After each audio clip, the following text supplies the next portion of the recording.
Welcome back to my channel. ನಾನು ಪೂಜಾ. ಇದು ಶುಕ್ರವಾರ ಬೆಳಿಗ್ಗೆಯಿಂದನೇ ವ್ಲಾಗ್ನ ಸ್ಟಾರ್ಟ್ ಮಾಡ್ತಾ ಇದ್ದೀನಿ. ಆಲ್ಮೋಸ್ಟ್ 3:30 ಬೆಳಿಗ್ಗೆ ನಾನು ಎದ್ದಾಗ, ಇವತ್ತು ಆಷಾಢ ಶುಕ್ರವಾರ ಅಲ್ವಾ, ಸೊ ಸ್ಪೆಷಲಾಗಿ ಪೂಜೆ ಮಾಡ್ತೀನಿ. ಬಹಳಷ್ಟು ಜನಕ್ಕೆ ಗೊತ್ತಿರುತ್ತೆ, ನಾನು ಮೊದಲಿಂದನೂ ಫಾಲೋ ಮಾಡ್ಕೊಂಡು ಬಂದಿರೋರಿಗೆ. ಸೊ ಹಾಗಾಗಿ ಪೂಜೆ ಮಾಡ್ಕೊಳ್ಳೋದಕ್ಕೆ ಬೇಗ ಎದ್ದು ಇವಾಗ ಸ್ನಾನ ಎಲ್ಲ ಮುಗಿಸಿ ರಂಗೋಲಿ ಹಾಕ್ತಾ ಇದ್ದೀನಿ. ವರಮಹಾಲಕ್ಷ್ಮಿ ಹಬ್ಬಕ್ಕೆ ಒಂದೊಳ್ಳೆ ರಿಟರ್ನ್ ಗಿಫ್ಟ್ ಐಡಿಯಾನ ಶೇರ್ ಮಾಡ್ತೀನಿ. ಡೆಫಿನೆಟ್ಲಿ ಇದು ಯೂಸ್ಫುಲ್ ಅನಿಸುತ್ತೆ, ಹಾಗೆ ನಿಮ್ಮೆಲ್ಲರಿಗೂ ಕೂಡ ತುಂಬಾ ಇಷ್ಟ ಆಗುತ್ತೆ. ವಿಡಿಯೋನ ಎಲ್ಲೂ ಕೂಡ ಸ್ಕಿಪ್ ಮಾಡಬೇಡಿ. ಹಾಗೆಯೇ ಒಂದೊಳ್ಳೆ ರೆಸಿಪಿ ಸಹ ಶೇರ್ ಮಾಡ್ತೀನಿ. ಇವಾಗ ಒಂದು ಪುಟ್ಟದಾಗಿರೋಂಥ ರಂಗೋಲಿ ಡಿಸೈನ್ನ ನೋಡ್ಕೊಂಡು ಬನ್ನಿ.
ಬೆಳಗ್ಗೆ ಪೂಜೆ ಎಲ್ಲ ಆಯಿತು. ಒಂದು ಸ್ವಲ್ಪ ಹೊತ್ತು ಹಾಗೇ ಕೂತು ರೆಸ್ಟ್ ಮಾಡಿದ ಮೇಲೆ ಬೆಳಗಿನ ತಿಂಡಿಗೋಸ್ಕರ ಅಂತ ಕಡಲೆಕಾಳು ಕರಿನ ಮಾಡಿ ಅದಕ್ಕೆ ಕಾಂಬಿನೇಷನ್ ಆಗಿ ಪೂರಿನ ಮಾಡ್ತಾಯಿದ್ದೀನಿ.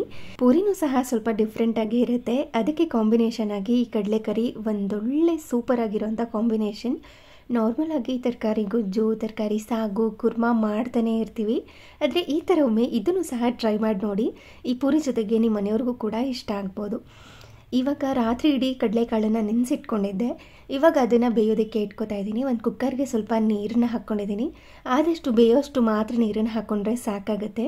ಸ್ವಲ್ಪ ನೀರೇನಾದರೂ ಜಾಸ್ತಿ ಆದರೆ ವೇಸ್ಟ್ ಕೂಡ ಆಗಿಬಿಡುತ್ತೆ. ಹಾಗೆ ನಾವು ಕರಿ ಮಾಡ್ಕೊಳ್ಳೋದಕ್ಕೂ ಕೂಡ ಬಳಸ್ಕೊಂಡ್ರೆ ತೆಳುವಾಗಿಬಿಡುತ್ತೆ.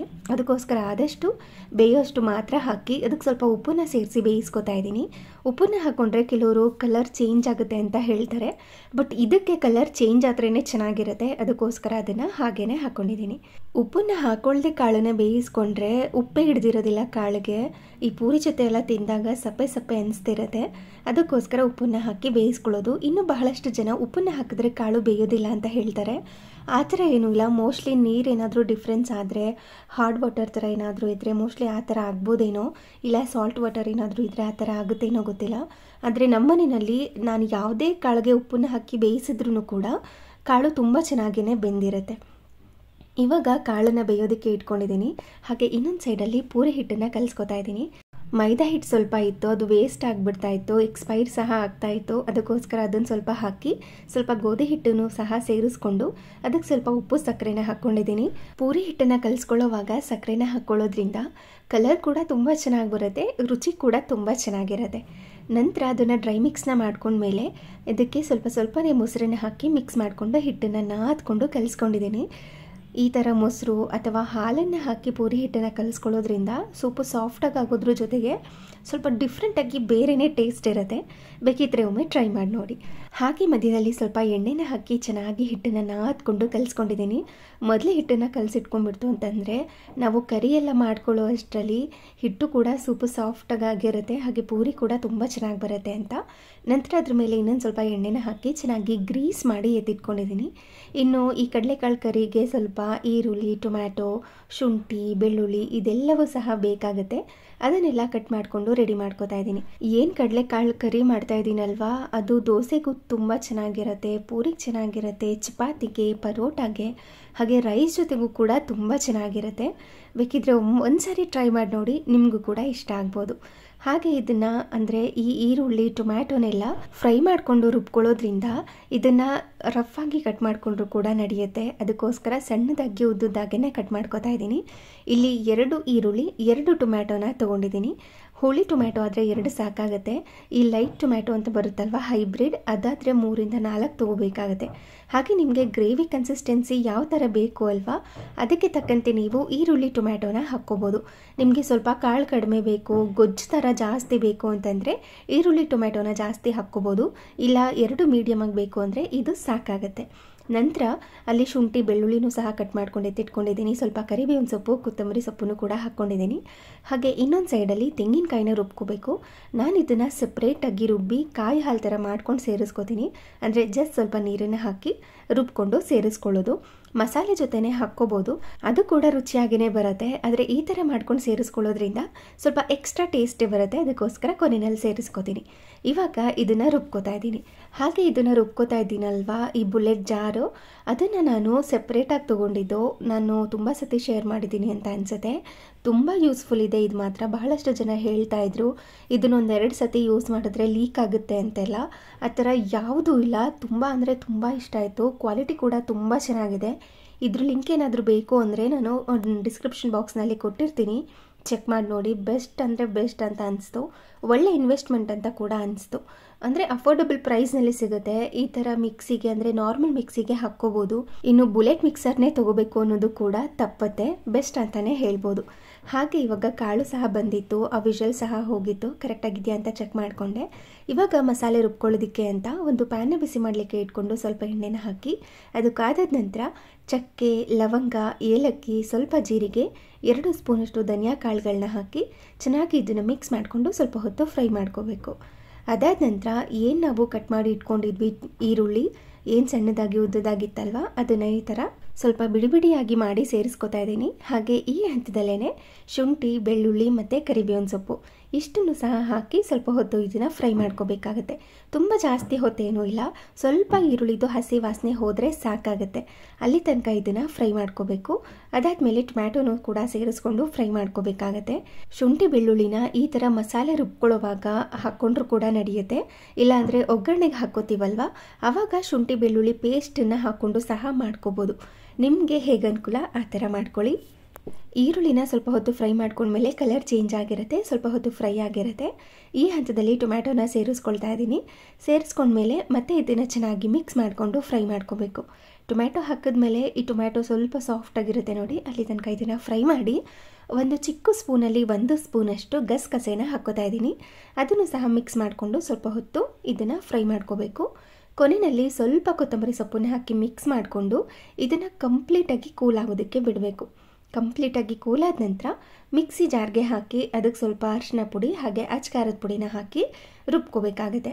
ನಿಮಗೆ ಅಚ್ಕಾರದ ಪುಡಿ ಹಾಕ್ಕೊಳ್ಳೋಕ್ಕೆ ಇಷ್ಟ ಇಲ್ಲ ಅಂತ ಅಂದರೆ ನಾರ್ಮಲಾಗಿ ನಾವು ಮಸಾಲೆನ ಫ್ರೈ ಮಾಡ್ಕೋತೀವಲ್ವ, ಆ ಹಂತದಲ್ಲಿ ಬೇಕಿದ್ದರೆ ಸ್ವಲ್ಪ ಬ್ಯಾಡಗಿ ಮೆಣಸಿನ್ಕಾಯಿ ಹಾಗೆ ಸ್ವಲ್ಪ ಗುಂಟೂರು ಮೆಣಸಿನ್ಕಾಯಿನ ಹಾಕ್ಕೊಂಡ್ರೆ ಅಚ್ಕಾರದ ಪುಡಿ ಹಾಕ್ಕೊಳ್ಳೋದು ತಪ್ಪುತ್ತೆ. ಆದರೆ ಅರಿಶಿನ ಪುಡಿನ ಹಾಕ್ಕೊಳ್ಳೇಬೇಕು, ಒಳ್ಳೆ ಕಲರ್ ಬರುತ್ತೆ. ಅದಕ್ಕೋಸ್ಕರ ಹಾಕಿದ್ಮೇಲೆ ಅದಕ್ಕೆ ಸ್ವಲ್ಪ ನೀರನ್ನು ಹಾಕಿ ಸ್ಮೂತಾಗಿ ಪೇಸ್ಟ್ ಮಾಡ್ಕೊಂಡಿದ್ದೀನಿ. ಇವಾಗ ಒಂದು ಕಡಾಯಿನ ಬಿಸಿ ಮಾಡಲಿಕ್ಕೆ ಇಟ್ಕೊಂಡು ಅದಕ್ಕೆ ಸ್ವಲ್ಪ ಎಣ್ಣೆನ ಹಾಕಿ ಅದು ಕಾದಾದ ನಂತರ ಈ ಜೀರಿಗೆನ ಹಾಕಿ ಸಿಡಿಸ್ಕೊಂಡು ಸ್ವಲ್ಪ ಹಸಿಮೆಣಸಿನ್ಕಾಯಿನ ಈ ಥರ ಸ್ಲಿಟ್ ಮಾಡ್ಕೊಂಡು ಸೇರಿಸ್ಕೊಂಡಿದ್ದೀನಿ. ನಂತರ ಸ್ವಲ್ಪ ಕರಿಬೇವಿನ ಸೊಪ್ಪು, ಸಣ್ಣದಾಗಿ ಕಟ್ ಮಾಡಿ ಇಟ್ಕೊಂಡಿರುವಂಥ ಈರುಳ್ಳಿ, ಮಧ್ಯದಲ್ಲಿ ಸ್ವಲ್ಪ ಉಪ್ಪನ್ನ ಸೇರಿಸ್ಕೊಂಡು ಚೆನ್ನಾಗಿ ಇದನ್ನು ಮಿಕ್ಸ್ ಮಾಡಿಕೊಂಡು ಫ್ರೈ ಮಾಡ್ಕೋಬೇಕು. ಈರುಳ್ಳಿ ಕಲರ್ ನೋಡಿ ಯಾವ ಥರ ಇದ್ದಿದ್ದು ಯಾವ ಥರ ಚೇಂಜ್ ಆಗಿದೆ ಅಂತ. ಇಲ್ಲಿ ತನಕ ಇದನ್ನು ಇದೇ ಥರ ಮಿಕ್ಸ್ ಮಾಡ್ಕೊಳ್ತಾ ಫ್ರೈ ಮಾಡ್ಕೊತಾನೆ ಇರಬೇಕು. ನಂತರ ಅದಕ್ಕೆ ರುಬ್ಬಿ ಇಟ್ಕೊಂಡಿರುವಂಥ ಮಸಾಲ ಪೇಸ್ಟನ್ನು ಸೇರಿಸಿ ಚೆನ್ನಾಗಿ ಇದನ್ನು ಮಿಕ್ಸ್ ಮಾಡ್ಕೋಬೇಕು. ಸ್ವಲ್ಪ ಹೊತ್ತು ಇದನ್ನು ಕುದಿಸ್ಕೊಂಡು ನಾವು ಬೇಯಿಸಿ ಇಟ್ಕೊಂಡಿರುವಂಥ ಕಾಳನ್ನು ನೀರು ಸಮೇತ ಇದರೊಳಗಡೆ ಸೇರಿಸ್ಕೊಂಡಿದ್ದೀನಿ.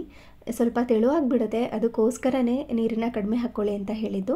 ಇವಾಗ ಆ ಬೆಂದಿರುವಂಥ ನೀರು ಸಮೇತ ಕಾಳನ್ನು ಸೇರಿಸ್ಕೊಂಡು ರುಚಿಗೆ ತಕ್ಕಷ್ಟು ಉಪ್ಪನ್ನ ಸೇರಿಸಿ ಚೆನ್ನಾಗಿ ಮಿಕ್ಸ್ ಮಾಡಿಕೊಂಡು ಒಂದು ಲಿಡ್ಡನ್ನು ಕ್ಲೋಸ್ ಮಾಡಿ ಇದನ್ನು ಈ ಥರ ಕುದಿಸ್ಕೋಬೇಕು. ಈ ಥರ ಕುದಿಯೋ ಹಂತದಲ್ಲಿ ಇನ್ನೊಮ್ಮೆ ಚೆನ್ನಾಗಿ ಮಿಕ್ಸ್ ಮಾಡಿಕೊಂಡು ನಾವು ಆಲ್ರೆಡಿ ತೆಂಗಿನಕಾಯಿನ ರುಬ್ಬಿ ಇಟ್ಕೊಂಡಿದ್ವಿ ಅಲ್ವಾ, ಅದನ್ನು ಇದರೊಳಗಡೆ ಸೇರಿಸ್ಕೊತಾ ಇದ್ದೀನಿ. ನಾನಿಲ್ಲಿ ಸ್ವಲ್ಪ ಸ್ಮೂತಾಗೇ ಪೇಸ್ಟ್ ಥರ ಮಾಡ್ಕೊಂಡಿದ್ದೀನಿ. ನಿಮಗೆ ಈ ಥರದ್ದು ಇಷ್ಟ ಇಲ್ಲ ಅಂತಂದರೆ ಅದರಲ್ಲಿ ಸ್ವಲ್ಪ ಎಕ್ಸ್ಟ್ರಾ ಫೈಬರ್ ಥರ ಇರುತ್ತಲ್ವ, ಬರೀ ಕಾಯಿ ಹಾಲನ್ನು ಸಹ ಹಾಕ್ಕೋಬೋದು ಶೋಧಿಸ್ಕೊಂಡು. ಇಲ್ಲಾಂದರೆ ಈ ಥರ ಫುಲ್ ಏನು ರುಬ್ಬಿಟ್ಕೊಂಡಿದ್ವಿ ಅದನ್ನು ಸಹ ಸೇರಿಸ್ಕೋಬೋದು. ಕೊನೆಯಲ್ಲಿ ಸ್ವಲ್ಪ ಆಮ್ಚೂರ್ ಪೌಡರ್, ಅದಕ್ಕೆ ಹಾಗೆ ಕೊತ್ತಂಬರಿ ಸೊಪ್ಪನ್ನು ಹಾಕಿ ಚೆನ್ನಾಗಿ ಮಿಕ್ಸ್ ಮಾಡಿಕೊಂಡು ಇನ್ನೊಂದು ಸೈಡಲ್ಲಿ ಕುದಿಲಿಕ್ಕೆ ಇಟ್ಕೊಂಡಿದ್ದೀನಿ. ಹಾಗೆ ಇನ್ನೊಂದು ಸೈಡಲ್ಲಿ ಈ ಪೂರಿನ ಬೇಯಿಸ್ಕೊಳ್ಳೋದಕ್ಕೆ ಅಂತ ಎಣ್ಣೆನೂ ಸಹ ಕಾಯಲಿಕ್ಕೆ ಇಟ್ಕೊಂಡಿದ್ದೀನಿ. ಹಾಗೆ ಇವಾಗ ಪೂರಿ ಹಿಟ್ಟನ್ನು ಚೆನ್ನಾಗಿ ನಾದ್ಕೋತಾ ಇದ್ದೀನಿ. ನೋಡ್ತಿರ್ಬೋದು ಎಷ್ಟು ಸೂಪರ್ ಸಾಫ್ಟಾಗಿ ರೆಡಿಯಾಗಿದೆ ಅಂತ. ತುಂಬ ಚೆನ್ನಾಗಿರುತ್ತೆ ಪೂರಿ, ಮಾತ್ರ ರುಚಿ ಕೂಡ ತುಂಬ ಚೆನ್ನಾಗಿ ಬರುತ್ತೆ. ಇವಾಗ ಒಂದೊಂದೇ ಉಂಡೆನ ರೆಡಿ ಮಾಡಿಕೊಂಡು ಪೂರಿನ ಲಟ್ಸಿ ಬೇಯಿಸ್ಕೊಳ್ಳೋದಷ್ಟೇ. ತುಂಬ ಸಿಂಪಲ್. ಈ ಎರಡು ಕಾಂಬಿನೇಷನ್ ತುಂಬ ಚೆನ್ನಾಗಿರುತ್ತೆ. ಬೇಕಿದ್ದರೆ ಒಮ್ಮೆ ಟ್ರೈ ಮಾಡಿ ನೋಡಿ.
ಹಾಗೆಯೇ ನಿಮಗೆ ಒಂದು ರಿಟರ್ನ್ ಗಿಫ್ಟ್ ಐಡಿಯಾನ ಶೇರ್ ಮಾಡ್ತೀನಿ ಅಂತ ಹೇಳಿದೆ ಅಲ್ವಾ, ಅದೇ ಇದು. ಇವಾಗ ಜಸ್ಟ್ ಪಾರ್ಸೆಲ್ ರಿಸೀವ್ ಆಯಿತು.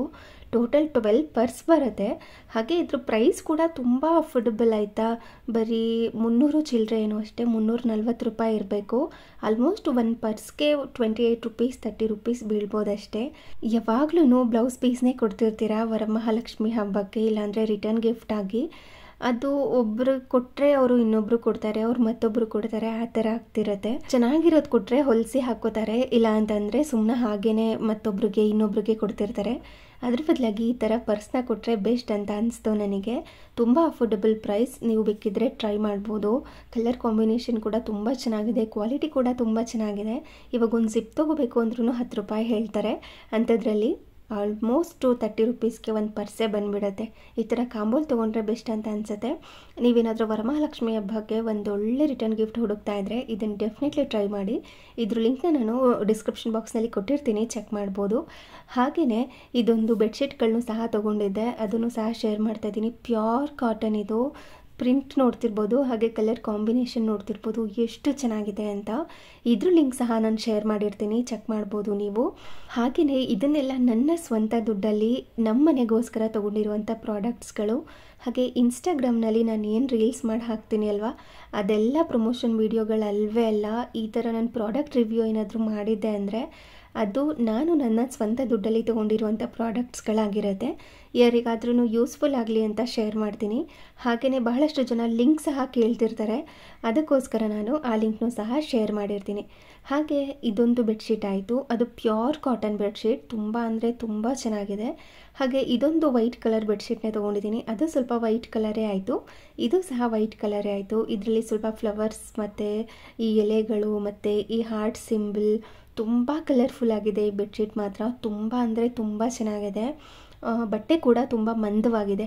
ಇದು ಕಾಟನ್ ಅಂತ ಹೇಳೋದಕ್ಕಾಗೋದಿಲ್ಲ, ಸ್ವಲ್ಪ ಬೇರೆ ಥರನೇ ಇದೆ ಫ್ಯಾಬ್ರಿಕ್, ಅದ್ರ ಹೆಸರು ನನಗೆ ಗೊತ್ತಾಗ್ತಾ ಇಲ್ಲ. ಆದರೆ ಕ್ವಾಲಿಟಿ ಮಾತ್ರ ತುಂಬ ಚೆನ್ನಾಗಿದೆ ಆಯಿತಾ. ನಾನು ಫಸ್ಟ್ ತೋರಿಸ್ದೆ ಅಲ್ವಾ, ಅದು ಬಂದು ನಾರ್ಮಲ್ ಬೆಡ್ಶೀಟ್, ಆದರೆ ಇದು ಬಂದು ಸ್ವಲ್ಪ ಫಿಟ್ಟೆಡ್ ಬೆಡ್ಶೀಟ್ ಅಂತ ಹೇಳ್ತಾರಲ್ಲ, ಎಲಾಸ್ಟಿಕ್ ಇರುತ್ತಲ್ಲ ಆ ಥರ ಇರುವಂಥದ್ದು. ಈಸಿಯಾಗಿ ಫಿಟ್ ಆಗುತ್ತೆ, ಈ ಕಡೆ ಆ ಕಡೆ ಎಲ್ಲ ಎತ್ಕೊಳ್ಳೋದು ಆ ಥರ ಏನೂ ಆಗೋದಿಲ್ಲ ಅಂತ ತರಿಸ್ಕೊಂಡಿದ್ದೀನಿ. ನಾನು ತರಿಸ್ಕೊಂಡಿರುವಂಥದ್ದು ಕ್ವೀನ್ ಸೈಜ್. ನೀವು ಡೈಮೆನ್ಷನ್ ಚೆಕ್ ಮಾಡಿಕೊಂಡು ನಿಮ್ಮ ಬೆಡ್ಗೆ ಯಾವುದು ಸೂಟ್ ಆಗುತ್ತೆ ಅದನ್ನು ನೀವು ತೊಗೋಬೋದು. ಹಾಗೆ ಬೆಳಿಗ್ಗೆ ಪೂಜೆ ಎಲ್ಲ ಆಯಿತು. ನಾವು ಎದ್ದಿರ್ತೀವಿ ಅಂತ ಮನೆಯವರೆಲ್ಲ ಎದ್ದಿರೋದಕ್ಕೆ ಸಾಧ್ಯನೇ ಇಲ್ಲ. ಹಾಗೆ ಕ್ಲೀನ್ ಮಾಡ್ಕೊಳ್ಳೋದು ಕೂಡ ಇತ್ತು ಸ್ವಲ್ಪ. ಅಂದರೆ ಬೆಳಿಗ್ಗೆ ಎಲ್ಲ ಮನೆಯೆಲ್ಲ ಕ್ಲೀನ್ ಮಾಡ್ಕೊಂಡಿರ್ತೀನಿ, ಆದರೆ ಬೆಡ್ಶೀಟ್ ಚೇಂಜ್ ಮಾಡಿರೋದಿಲ್ಲ. ಅದಕ್ಕೋಸ್ಕರ ಇವಾಗ ಒಂದು ಮಧ್ಯಾಹ್ನ ಆದಮೇಲೆ ಬೆಡ್ಶೀಟ್ ಎಲ್ಲ ಚೇಂಜ್ ಮಾಡ್ತಾ ಇದ್ದೀನಿ. ಅದನ್ನೆಲ್ಲ ಚೇಂಜ್ ಮಾಡಿ ನೀಟಾಗಿ ಇನ್ನೊಂದು ಸಾರಿ ರೂಮ್ಗಳನ್ನ ಮಾತ್ರ ಗುಡಿಸಿ ಎತ್ತಾಕೋದಷ್ಟೇ. ನಾವು ಎದ್ದಿರ್ತೀವಿ ಅಂತ ಮನೆಯವರೆಲ್ಲ ಎದ್ದಿರಬೇಕು ಅಂತ ಏನೂ ಇಲ್ಲ. ನನ್ನ ಪಾಡಿಗೆ ನನಗೆ ಹೆಂಗೆ ಬೇಕೋ ಆ ಥರ ನಾನು ಎದ್ದು ಪೂಜೆ ಮಾಡ್ಕೊಳ್ಳೋದು, ಕೆಲಸ ಮಾಡ್ಕೊಳ್ಳೋದು ಮಾಡ್ಕೋತಾ ಇರ್ತೀನಿ. ಅವ್ರಿಗೆ ಯಾವಾಗ ಅನುಕೂಲ, ಎಷ್ಟು ನಿದ್ದೆ ಬೇಕೋ ಅಷ್ಟು ಮಾಡಿಕೊಂಡು ಅವರು ಬೇಕಾದಾಗ ಅವ್ರು ಎದ್ದೇಳ್ತಾರೆ. ಸೊ ಹಾಗಾಗಿ ಈ ಥರ ಸ್ವಲ್ಪ ಕೆಲಸಗಳು ಏರುಪೇರು ಆಗ್ತಾ ಇರುತ್ತೆ. ಕೆಲವೊಂದು ಸಲ ಹೆಂಗೆ ಮಾಡಿರ್ತೀನಿ ಅಂದರೆ ಹಿಂದಿನ ದಿನವೇ ಮನೆಯೆಲ್ಲ ಕ್ಲೀನ್ ಮಾಡ್ಕೊಂಡಿರ್ತೀನಲ್ವ, ಆ ಟೈಮ್ನಲ್ಲಿ ಸಹ ಈ ಥರ ಚೇಂಜ್ ಮಾಡಿರ್ತೀನಿ. ಇಲ್ಲ ಅಂತಂದರೆ ಬೆಳಿಗ್ಗೆ ಎದ್ದು ಈ ಥರ ಚೇಂಜ್ ಮಾಡ್ಕೊಳ್ಳೋದು ಕೆಲವೊಂದು ಸಾರಿ ಈ ಥರ ಸಹ ಆಗುತ್ತೆ. ಯಾವಾಗಲೂ ನಾವು ಹೀಗೆ ಇರಬೇಕು, ಹೀಗೆ ಮಾಡಬೇಕು ಅಂದರೆ ಸ್ವಲ್ಪ ಕಷ್ಟ ಆಗುತ್ತೆ. ನಾವು ಕೆಲವೊಂದು ಸಾರಿ ಅಡ್ಜಸ್ಟ್ ಮಾಡ್ಕೋಬೇಕಾಗತ್ತೆ, ಅವರು ಕೆಲವೊಂದು ಸಾರಿ ಅಡ್ಜಸ್ಟ್ ಮಾಡ್ಕೋಬೇಕಾಗತ್ತೆ. ಇವಾಗ ಬೆಡ್ಶೀಟ್ ಏನಿತ್ತು ಬೆಡ್ ಸ್ಪ್ರೆಡ್ ಅದನ್ನೆಲ್ಲ ತೆಗೆದಿದ್ದಾಯಿತು. ಇವಾಗ ಈ ಬೆಡ್ಶೀಟ್ನ ಹಾಕ್ಕೋತಾ ಇದ್ದೀನಿ. ಇದು ಸ್ವಲ್ಪ ಚೆನ್ನಾಗಿ ಕಾಣಿಸ್ತಾ ಇತ್ತು, ಕಲರ್ಫುಲ್ಲಾಗಿ ವೈಟ್ ಕಲರ್ ಕೂಡ ಆಯಿತು. ಹಾಗೆ ತುಂಬ ಕಲರ್ಸ್ ಇದೆ ಇದರಲ್ಲಿ. ನನಗೇನೋ ಫಸ್ಟ್ ಇದನ್ನೇ ಹಾಕಬೇಕು ಅಂತ ಅನಿಸ್ತು, ಹಾಗಾಗಿ ಇದನ್ನೇ ಹಾಕ್ತಾ ಇದ್ದೀನಿ. ಸ್ವಲ್ಪ ಪಿಲ್ಲೋ ಕವರ್ ಟೈಟ್ ಅಂತ ಅನಿಸ್ತಾ ಇತ್ತು ಪಿಲ್ಲೋಗೆ. ಅಂದರೆ ಓಕೆ ನೀಟಾಗಿ ಪ್ರಾಪರಾಗಿ ಕುತ್ಕೊಂಡಿತ್ತು. ಅಂದರೆ ನಾರ್ಮಲ್ ಪಿಲ್ಲೋಗಳಾದರೆ ಸ್ವಲ್ಪ ಸಾಕಾಗುತ್ತೆ. ಇದು ಸ್ವಲ್ಪ ಎಕ್ಸ್ಟ್ರಾ ಪಿಲ್ಲೋಗಳನ್ನ ತರಿಸ್ಕೊಂಡಿದ್ವಿ, ಸ್ವಲ್ಪ ದೊಡ್ಡ ಸೈಜಲ್ಲಿ. ಅದು ಸ್ವಲ್ಪ ಕಷ್ಟ ಆಯಿತು ಅಂತ ಅನ್ನಿಸ್ತು ನನಗೆ. ಇನ್ನು ಕ್ವಾಲಿಟಿ ಬಗ್ಗೆ ಮಾತಾಡೋಂಗೆ ಇಲ್ಲ, ತುಂಬ ಅಂದರೆ ತುಂಬ ಚೆನ್ನಾಗಿದೆ. ಇವಾಗ ಇದನ್ನೆಲ್ಲ ಹಾಕಿ ನೀಟಾಗಿ ಕ್ಲೀನ್ ಮಾಡ್ಕೊಂಡಿದ್ದಾಯಿತು. ಇನ್ನೇನಿದ್ರೂ ಲಂಚ್ ಪ್ರಿಪೇರ್ ಮಾಡೋದಕ್ಕೆ ಹೋಗಬೇಕು. ಹಾಗೆ ಇದಾಗಿತ್ತು ಇವತ್ತಿನ ವಿಡಿಯೋ. ಈ ವಿಡಿಯೋ ನಿಮಗೆ ಸ್ವಲ್ಪನಾದ್ರೂ ಇಷ್ಟ ಆಗಿದ್ದರೆ, ಯೂಸ್ಫುಲ್ ಅನಿಸಿದ್ರೆ ಪ್ಲೀಸ್ ಒಂದು ಲೈಕ್ ಮಾಡಿ. ಹಾಗೆ ನಿಮ್ಮ ಫ್ರೆಂಡ್ಸ್ ಆ್ಯಂಡ್ ಫ್ಯಾಮಿಲಿಗೆಲ್ಲ ಶೇರ್ ಮಾಡಿ. Thank you.